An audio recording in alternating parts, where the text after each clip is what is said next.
কামাল ভাইয়ের কাছে ফিরি। কামাল ভাই, আপনার বিরুদ্ধে বা আপনার আপনার কাছে জানতে চাওয়া হয়েছিল যে জনাব আল মামুন প্রশ্নটি করেছিলেন, আপনি যদি এই ব্যাপারটা একটু অ্যাড্রেস করতেন যে আপনি কয়েকদিন আগে বলেছিলেন জুলাই যোদ্ধাদের না মানে এই আন্দোলনকারীদের সম্পর্কে যে ডিবি অফিসে ভাত খেয়ে যারা আন্দোলন প্রত্যাহার করেছিল তারা নেতা বনে গেছেন, এইরকম একটা কথা বলেছিলেন।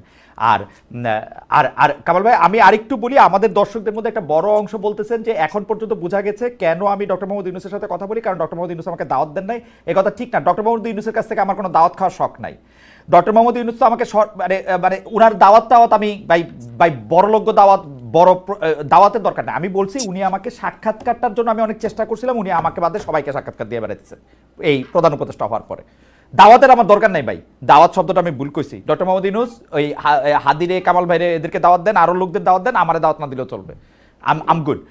কামাল ভাই, আপনি যদি একটু বলতেন যে এই আপনি বলছেন যে যারা ডিবি অফিসে খাওয়া দাওয়া করে নেতা বনে গেছে, এইটার ব্যাখ্যা চাইছে আপনার কাছে। কামাল ভাইকে আমরা শুনতে পাচ্ছি না কোনো কারণে। কামাল ভাই কি মানে কামাল ভাই বলছেন কিন্তু শুনতে পাচ্ছি না। জি কামাল ভাই, আপনি কি শুনতে পাচ্ছেন?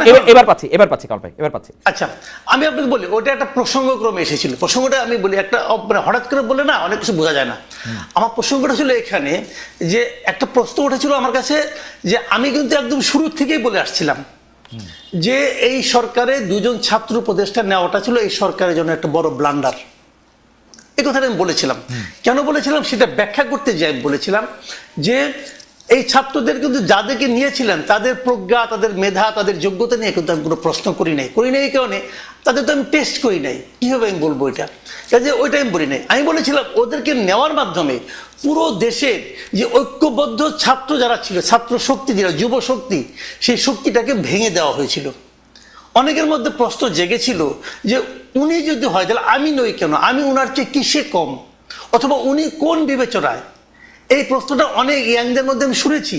কেন শুনেছি সেটাও আমি বলি। কিভাবে শুনেছিল? এভাবে যে আমি ওই দিনই ওই 8 তারিখে একটা টেলিভিশনে ছিলাম, যখন ওইখানে ওই ঘোষণা করা হচ্ছিল নামগুলো, তখন ওইটাকে মূল্যায়ন করার জন্য বলা হয়েছিল। তখন আমার সঙ্গে ওখানে ইন্ডিপেন্ডেন্ট ইউনিভার্সিটি, সম্ভবত একটা প্রাইভেট ইউনিভার্সিটি, একজন স্টুডেন্ট ছিল, সমন্বয়ক ছিল।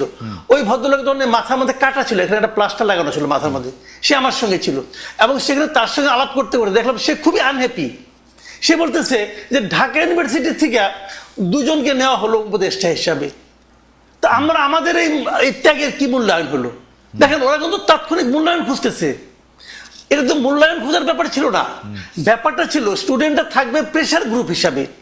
যদি এমন হতো যে একটা স্টুডেন্টদের সম্পর্কগুলি সমন্বয়কে নিয়ে একটা প্রেশার গ্রুপ করতো, তারা সরকারের সঙ্গে প্রতি 15 দিন পর পর বসতো, বসে বলতো জনগণ এটা চায়, আপনি এটা করতে পারছেন না, তারা একটা প্রেশার দিত, সেটা হতে গভর্নমেন্টের জন্য ভালো।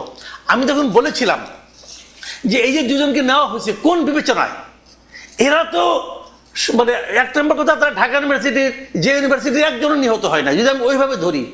প্রাইভেট ইউনিভার্সিটিগুলো তারা তো অনেক ভূমিকা রেখেছে। এবং তারও চেয়ে বড় কথা যে আপনার ওরা কিন্তু আপনার ওখানে মুচুলাকে দিয়ে চলে আসছিল ভাতের হোটেল থেকে, যে তারা আন্দোলন প্রত্যাহার করলো, তারপর আন্দোলনটা আবার নতুন করে জায়গায় তুললো কে? এই প্রাইভেট ইউনিভার্সিটিগুলো। তো প্রাইভেট ইউনিভার্সিটি কি মূল্যায়ন আপনারা করেন নাই তো। আমি কিন্তু এইভাবে টু দ্য পয়েন্ট, মানে এদেরকে অবমূল্যায়ন করার জন্য বলছি না, আমি বলছি যে এদেরকে নেওয়াটা পুরো জিনিসটাকে মানুষের মধ্যে, ইয়াংদের মধ্যে যে একটা প্রশ্ন সৃষ্টি করেছিল, সেই কথা বলতে যে এই টাইম বলেছি। এবং আমি ঠিক বলি, অনেকে বলেছে যে প্রেশার দিয়ে করানো হয়েছে। আমি ওকে, এরা কিন্তু বিএনপির অনেক লোককে ভাতের হোটেলে নেওয়া হয়েছে, কেউ তো মুচুলাকে দিয়ে আসে নাই। আপনার ওই মুচুলাকে দিয়ে আন্দোলন প্রত্যাহার করছিলেন কেন? তারপরে যদি প্রাইভেট ইউনিভার্সিটিগুলো আন্দোলনটাকে আরো বেগবান না করতো তাহলে কিন্তু কামাল ভাই, আপনার কাছে কি মনে হয় না যে একটা 25 থেকে 30-এর ব্যান্ডের কিছু তরুণদেরকে যদি ওই রকম ভাবে যেভাবে যৌথ রিমান্ড করে, আমরা কিন্তু শুনেছি যে একবার ডিজিএফ এর কাছে, একবার ডিবির কাছে, তারা কোথায় আছে জানা না, তাদেরকে চোখ বাঁধা হয়েছে, এইসব ক্ষেত্রে তো অনেকেই আসলে মুচলেকা দিবে। সেখানে মুচলেকা দেওয়াটাকে আপনি এত বড় করে কেন দেখতেছেন? বা ভাতের হোটেলে ভাত খাওয়া, ডেরোগেটরি রিমার্ক কেন? আমি বললাম তো, এই হারুনের হোটেলে এর আগে অনেক লোক ভাত খেয়েছে।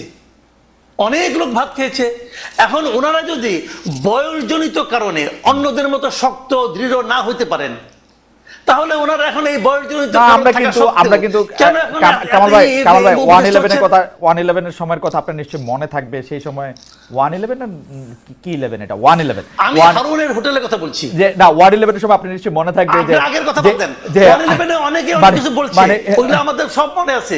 জি, ওবায়দুল কাদের কি বলছে, জি, জি, আব্দুল জলিল জি, কি জি, বলছে, জি। ওগুলো সবই আমরা দেখছি। জি। সাইফুর রহমান কি বলেছেন জি, সবই জি, আমরা দেখছি, জি। ওগুলো ভিডিও আমরা দেখেছি। জি। বাট সেটা তো অন্য হিসাব।